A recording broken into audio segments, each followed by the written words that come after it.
Hello. ક્યાં છો તમે? પણ તે હમણાં ઓફિસમાં ફોન કર્યો તો ઓફિસે જાઉં ને. તો હવે તમે સીધા ઘરે આવો છો કે હું ત્યાં આવું? કેમ આ રીતે વાત કર? શું થયું? શું કર્યું તમે આપણી કામવાળી સાથે? હે પેલા હવે હું બોલે છે?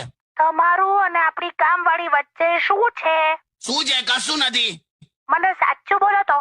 અલા ખરેખર તારા સમ કશું હું છે? આ ક્યાંથી કાઢ્યું આવું? આજે સવારથી શું કરે છે ખબર છે? શું કરે છે?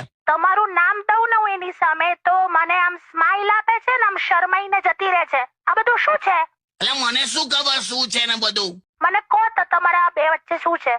મારું ને કામવાળી વચ્ચે આવું કાઢે છે જો ને. શું થયું કાકી? ના ના એમની પાસે બોલાય તો. એટલે ભાઈ કઈ નથી મારે. સાંભળો હું છે ને હવે અત્યારે બ્યુટી પાર્લર જાઉં છું. પાર્લર નું ક્યાં કાઢ્યું તે? હવે સામેવાળી દીપિકા જાય છે ને. દીપિકા? હા તો એની જોડે જઈ આવું ને એમ. બે એ જાય હવે, એ 25 વર્ષની છે. તો બકા આપડી ત્યાં છે ને નવી ગાડી હોય ને તે જ સર્વિસ સેન્ટર જાય, બાકી જૂની ગાડી તો ઢોલ ડબલાથી ઘરે જ ધોવાય. હટ કશું બી બોલો છો?